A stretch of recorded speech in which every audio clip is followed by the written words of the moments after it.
Hi, இன்றைக்கி நம்ம chicken nuggets தாங்க செய்ய போகிறோம். வாங்க எப்படி செய்கிறதுன்னு பார்க்கலாம். ஃபஸ்ட்டு ஒரு மிக்ஸி ஜாரில் எடுத்து வச்சுக்கிற சிக்கன் ஆட் பண்ணிக்கலாம். நான் வந்து இந்த மாதிரி குட்டி குட்டி பீசஸாக கட் பண்ணி வச்சுருக்கேன் சீக்கிரம் பிளெண்ட் ஆகிறதுக்காக. நான் சிக்கன் கூட தண்ணி எதுவும் சேர்க்காமல் ட்ரையாக தான் அரைக்கிறேன். நல்லா இந்த மாதிரி கொரப்பாக அரைச்சி எடுத்துக்கலாம். இப்போ ஒரு மிக்சிங் பவுலில் நம்ம அரைச்சி வச்சுருக்கிற சிக்கன் ஆட் பண்ணிக்கலாம்.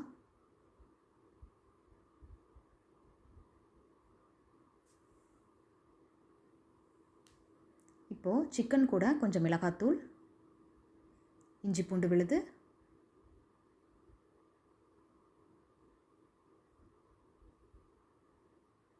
குருமிளகுத்தூள்,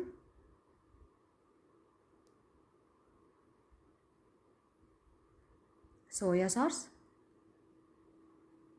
சிக்கனுக்கு தேவையான அளவு உப்பு, கடைசியாக கொஞ்சம் எண்ணெய் சேர்த்துட்டு இதை பூரி மாவு பதத்துக்கு ஃபஸ்ட்டு நல்லா பிசைஞ்சிடலாம். சிக்கன் கூட ஃபஸ்ட்டு எல்லா மசாலாவையும் சேர்த்து ஒரு கோட் பிசைஞ்சிருங்க. இந்த அளவுக்கு பிசைஞ்சதுக்கப்புறம் செகண்ட் நம்ம பால் ஆட் பண்ணிக்கலாம். இது வந்து காய்ச்சி ஆற வச்ச பால். பால் ஆட் பண்ணிவிட்டு ஃபஸ்ட்டு மாதிரி இதையும் நல்லா ஒரு தடவை சேர்த்து பிசைஞ்சிடலாம். அவ்வளோதான். இப்போ ஒரு பூரி தேய்க்கிற கல்லில் கொஞ்சமாக ஆயில் அப்ளை பண்ணிக்கலாம். இது வந்து சிக்கன் ஒட்டாமல் வர்றதுக்காக நம்ம பிசைஞ்சு வச்சுருக்கிற சிக்கன் இதில் வச்சு கையிலேயே இந்த மாதிரி விரித்து விட்டுக்கலாம். நீங்கள் வேணால் பூரி கட்டையில் கூட விரிச்சுக்கோங்க. கார்னரெல்லாம் இந்த மாதிரி பண்ணுறதுனால கார்னர் பீசஸ் வேஸ்ட் ஆகாமல் நம்மளால் யூஸ் பண்ண முடியும். இந்த மாதிரி ஸ்கொயராக பண்ணும்போது கட் பண்ணுறதுக்கு முன்னாடி நைஃப்பில் ஆயில் அப்ளை பண்ணிக்கோங்க. ஸோ பீஸோட பீஸ் ஒட்டாமல் வரும். நான் இன்றைக்கி வந்து ஸ்கொயராக தான் கட் பண்ணுறேன். உங்களுக்கு என்ன ஷேப் வேணுமோ நீங்கள் அந்த ஷேப்பில் கட் பண்ணிக்கோங்க. அவ்வளோதான், கட் பண்ணியாச்சு. இந்த அளவுக்கு திக்னஸ் வர அளவுக்கு கட் பண்ணிக்கோங்க. அப்போ தான் நகெட்ஸ் நல்லாயிருக்கும். ரொம்ப தின்னாக இருந்தாலும் நகெட்ஸ் நல்லா இருக்காது. இதே இது மாதிரி ஒரு செப்பரேட் பிளேட்டில் எடுத்து வச்சிடலாம். ஸோ கோட்டிங் அப்போ எடுக்கிறதுக்கு ஈஸியாக இருக்கும்.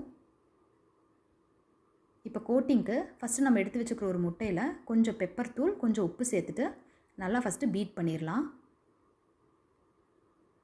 அவ்வளோதான், ரெடி. செகண்ட் வந்து கார்ன்ஃப்ளவர் கோட்டிங்க்கு 2 ஸ்பூன் கார்ன்ஃப்ளவரில் கொஞ்சமாக தண்ணி ஆட் பண்ணிவிட்டு அதையும் நல்லா டைல்யூட் பண்ணி இந்த மாதிரி கலந்து எடுத்துக்கலாம்.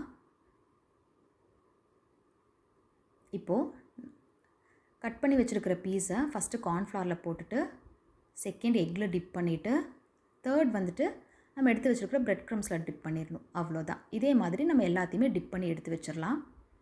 பொரிக்கிறதுக்கு ஃபஸ்ட்டு ஒரு பேனில் ஆயில் ஆட் பண்ணிக்கோங்க. பிரெட் க்ரம்ஸை பொறுத்த வரைக்கும் ஆயில் வந்து ரொம்ப சூடாக இருக்கணும். அப்போ தான் கிறிஸ்பியாக வரும். எண்ணெய் காஞ்சிருச்சு. இப்போ நம்ம ஒவ்வொன்றா போட்டு பொரிச்சு எடுத்துடலாம். அவ்வளோதாங்க, நம்மளோட சிக்கன் நகெட்ஸ் ரெடி. இப்போ நம்ம இதை பரிமாறிடலாம். பிரெட் க்ரம்ஸ் ஆட் பண்ணுறதுனால கொஞ்சம் இனிப்பாக இருக்குமோன்னு எனக்கு ஒரு டவுட் இருந்துச்சு. பட் வந்துட்டு ரொம்பவே நல்லா இருந்துச்சு. டேஸ்ட் வைஸ் வந்துட்டு டாப் நாச்சாக இருந்துச்சு. நீங்களும் இதை ட்ரை பண்ணி பாருங்கள்.